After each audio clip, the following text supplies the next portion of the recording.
पिछले वीडियो में हमने असमानता के बारे में पढ़ा था। आज हम भारतीय संविधान में समानता पढ़ेंगे। भारतीय संविधान सब व्यक्तियों को समान मानता है, यानी जो भारतीय संविधान है सभी व्यक्तियों को समान मानता है। कानून की दृष्टि से किसी व्यक्ति में धर्म, जन्म स्थान, वंश, क्षेत्र, महिला, पुरुष, आर्थिक आधार पर गरीब अमीर में किसी प्रकार का भेदभाव नहीं करेगा। इसका अर्थ है कि देश के व्यक्ति चाहे वो पुरुष हो या स्त्री या महिला हो, किसी जाति, धर्म, शैक्षिक और आर्थिक पृष्ठभूमि से संबंध रखते हो, वे सब समान माने जाएंगे। यानी भारतीय संविधान ये कहता है चाहे व्यक्ति पुरुष हो, चाहे महिला हो, चाहे वो किसी जाति का व्यक्ति हो या किसी धर्म को मानने वाला हो, शैक्षिक मतलब कितना वो चाहे पढ़ा लिखा है चाहे अनपढ़ है, या कितना ज़्यादा पढ़ा है कम पढ़ा है, और आर्थिक यानी चाहे वो गरीब है चाहे अमीर है या चाहे पूंजीपति है, पृष्ठभूमि से संबंध रखता हो, वो सभी लोग समान है। ये अपने भारतीय संविधान मानता है। इसके बावजूद भी नहीं कह सकते हैं कि भारत में असमानता खत्म होगी, लेकिन ये सारा अपना नियम बन गया या हमारे संविधान ने अपना लिया। इसके बावजूद भी आज भी हम ये नहीं कह सकते हैं कि अब पूरे पूर्णतः समानता पैदा हो गई है, ये भी नहीं कह सकते कि असमानता बिल्कुल ही खत्म हो गई है। लेकिन भारतीय संविधान ने माना है और उसने प्रयास किया है। भारतीय संविधान ने सब व्यक्तियों में समानता का सिद्धांत मान्य किया। भारतीय संविधान है उन्होंने माना है कि भी सभी लोग हैं समान हैं। पहले भेदभाव रोकने के लिए कानून नहीं था, यानी इसे जब हमने भारतीय संविधान नहीं अपनाया था तब तक हमें जो लोगों में जो भेदभाव होता था, चाहे स्त्री पुरुष को लेकर, जाति को लेकर, धर्म को लेकर, शिक्षा को लेकर, आर्थिक पृष्ठभूमि को लेकर जो भेदभाव होते थे, उनको रोकने के लिए किसी प्रकार के कोई कानून नहीं थे। लेकिन भारतीय संविधान ने उनके लिए कानून बनाया है। अब अनेक कानून निर्माण कर पालना सुनिश्चित किया। अब अनेक प्रकार के कानून बने हैं, कानून निर्माण किया है और उसकी पालना भी सुनिश्चित की है कि उसकी पालना की जाए। समानता के प्रावधान यानी उसके नियम बने हैं, निम्न है, यानी जो संविधान हमारे समानता के संविधान ने जो नियम अपने हैं वो इस प्रकार हैं। प्रथम, कानून की दृष्टि में हर व्यक्ति समान। पहला प्रावधान है कि कानून की दृष्टि में सभी व्यक्ति समान है। इसका मतलब है कि चाहे घरेलू नौकर हो उसे लगाकर राष्ट्रपति तक सभी को एक जैसे कानून पालन करना हो, चाहे वो घरेलू नौकर हो चाहे राष्ट्रपति हो, चाहे कितना अंतिम छोर पर खड़ा हुआ व्यक्ति हो, चाहे सर्वोच्च पद पर आसीन व्यक्ति हो, सबको कानून की पालना करनी होगी। यह पहला नियम या पहला प्रावधान है। दूसरा है, किसी व्यक्ति के साथ उसके धर्म, जाति, वंश, जन्म स्थान या स्त्री पुरुष होने के आधार पर भेदभाव नहीं किया जाएगा। दूसरा प्रावधान यह है कि किसी व्यक्ति के साथ में चाहे उसके धर्म, जाति, स्त्री, पुरुष, जन्म स्थान, इस आधार पर उन व्यक्ति के साथ में किसी प्रकार का भेदभाव नहीं किया जाएगा। तीसरा है, हर व्यक्ति को सार्वजनिक स्थानों पर जा सकता है। तीसरा प्रावधान यह है कि हर व्यक्ति जो सार्वजनिक जिन साधनों का सभी लोग उपयोग करते हैं उस पर जा सकेंगे, उसको कोई रोक नहीं सकता। उसमें सार्वजनिक स्थान है जैसे खेल मैदान, होटल, दुकानों, बाजार, कुओं, सड़कों, वह नहाने के घाट, ये तीसरा प्रावधान है। चौथा प्रावधान है अस्पृश्यता का उन्मूलन कर दिया गया। इसका मतलब है कि हमारे समाज में जो छुआछूत था उसके लिए कानून बना दिया गया है और यदि उसकी पालना नहीं करते हैं तो उसको दंडित किया जाएगा। उसको बोलते हैं अस्पृश्यता उन्मूलन भी कर दिया गया। ये अपने 4 प्रावधान है हमारे संविधान ने अपनाया है या लागू किया है। शासन ने संविधान द्वारा मान्य किए गए समानता के अधिकारों को 2 तरह से लागू किया है। यानी शासन ने जो हमारे संविधान द्वारा जो समानता के अधिकार है उनको 2 तरह से लागू किया है।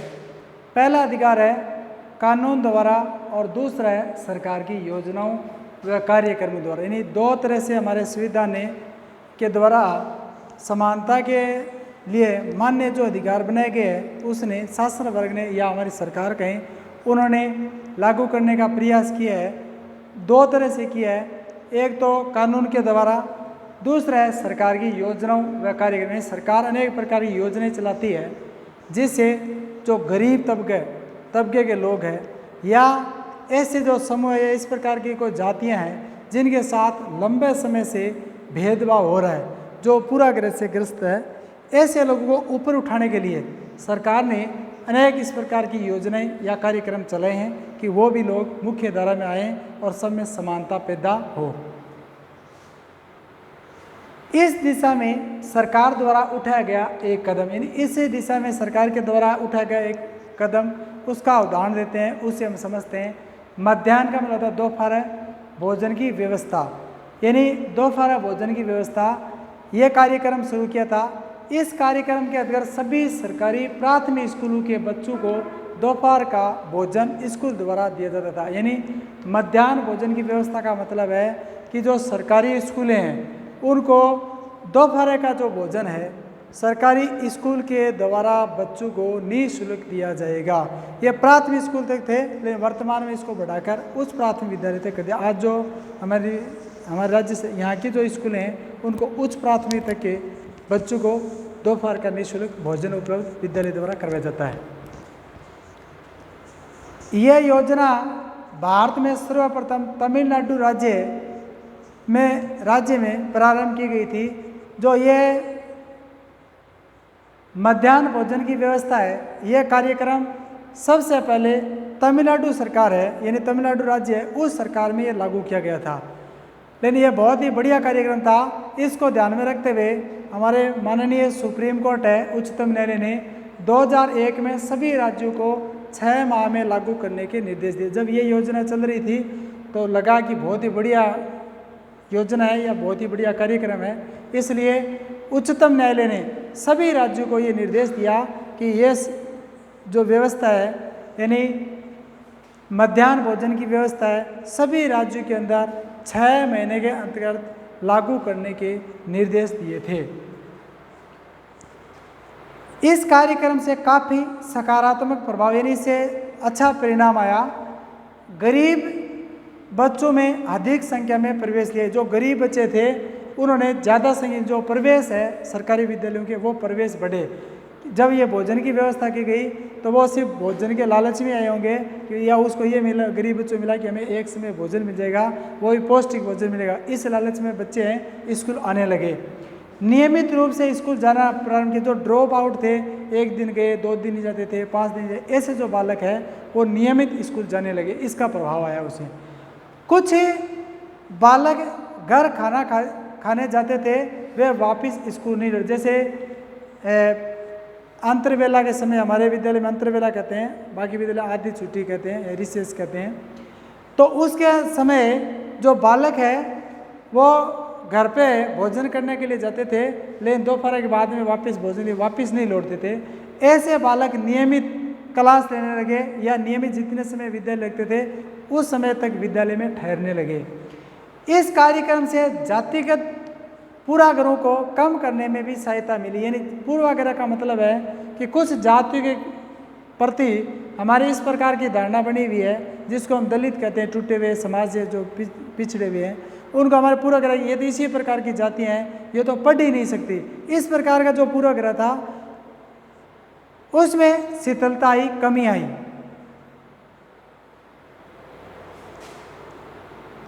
जातिगत पूर्वाग्रह को कम करने में भी सहायता मिली, क्योंकि स्कूल में सभी जातियों के बच्चे साथ भोजन, यानी एक सभी जातियों के, चाहे वो दलित जाति का है, चाहे ऊपर जाति सवर्ण जाति का है, जो सरकारी विद्यालय में पढ़ते थे वो एक साथ में बैठकर भोजन करने लगे। तो उनमें इस प्रकार की जो छुआछूत का जो भाव था वो अपने आप धीरे धीरे दूर हुआ या कम हुआ, क्योंकि स्कूल में सभी जातियों के बच्चे साथ भोजन करते हैं। कुछ स्थानों पर दलित महिलाओं को ही भोजन बनाने के लिए रखा, यानी कुछ में ऐसे प्रयोग भी किए गए थे जो दलित महिलाएं हैं उनको भोजन पकाने के लिए है उनको रखा तो उनका बना हुआ वो भोजन करते थे। तो इस प्रकार का जो पूर्वाग्रह या छुआछूत का भाव है वो धीरे धीरे कम हुआ। जो छात्र खाली पेट स्कूल जाते, पढ़ाई में ध्यान केंद्रित नहीं कर पाते थे, जो बालक होते हैं जब वह कहते हैं कि भूखा से भजन न हो गोपाला, जब ऐसी स्थिति बच्चों की होती है, जब वो खाली पेट ही जब वो पढ़ते थे तो उसका ध्यान वहाँ नहीं रहता था, क्योंकि भूख की उसको पीड़ा सताती थी। तो उसके लिए उनको अच्छा भोजन और पौष्टिक भोजन मिलेगा तो उसका पढ़ाई में भी ध्यान भी केंद्रित हुआ, यानी इसका मतलब अपने पढ़ाई में ध्यान देने लगे। यद्यपि शासकीय कार्यक्रमों अवसरों की समानता बढ़ाने में महत्वपूर्ण भूमिका निभा। इस प्रकार जो सरकार या शासकीय जो कार्यक्रम है वो लोगों में समानता बढ़ाने के लिए अनेक प्रकार के अवसर देने में महत्वपूर्ण भूमिका निभा रहे हैं, किंतु अभी भी बहुत कुछ करने, लेकिन अब आज भी हम ये नहीं कह सकते हैं कि ये सब हमारे सुविधा ने बना दिया या सरकार ने इस प्रकार के कार्यक्रम चलाए या उन्होंने कानून बनाया जिसकी वजह से समाज में समानता पैदा होगी, ऐसा नहीं है। आज भी कुछ करने की आवश्यकता है। आज भी हम देख रहे हैं जो गरीब परिवार के बच्चे हैं वो जो सरकारी विद्यालय में जाते हैं और जो अमीर परिवार के बच्चे जिन विद्यालय में जाते हैं उनकी व्यवस्थाएं और उनकी व्यवस्था में अलग है, तो वो उनको भी असमानता पैदा करती है, क्योंकि उन स्कूलों में और उन स्कूलों में फर्क है। आज भी देश में कई स्कूल है जिनमें दलित बच्चों के साथ में भेदभाव होता है या उनके साथ में असमानता का व्यवहार किया जाता है। इन बच्चों की ऐसी असमान स्थिति को ढकेला जाता है जहाँ उनके सम्मान को ठेस पहुँचती है, क्योंकि कानून बन गए लेकिन लोग आज भी उन कानून को समझने से इनकार करते हैं या अपने ऊपर लागू नहीं करते हैं या व्यवहार में नहीं रहते हैं, यानी अपना जो दृष्टिकोण अपना जो नज़रिया है वो नहीं बदल रहे हैं, उसमें परिवर्तन करने की आवश्यकता है। और भेदभाव कानून के विरुद्ध है, फिर भी वे जाति, धर्म, अपंगता, आर्थिक स्थिति और महिला होने के आधार पर असमानता का व्यवहार करते हैं। यह दृष्टिकोण तभी बदला जा सकता है जब लोग ये मानने को कि कमतर कोई नहीं है, यानी कोई ये भेदभाव तभी समाप्त हो सकता है चाहे वो किसी धर्म का हो, किसी जाति का हो, चाहे किसी लिंग का हो, कि ये जब तक समझने लग जाए कि कोई भी कमतर नहीं है तब ये भेदभाव है या ये जो असमानता है ये समाप्त की जा सकती है।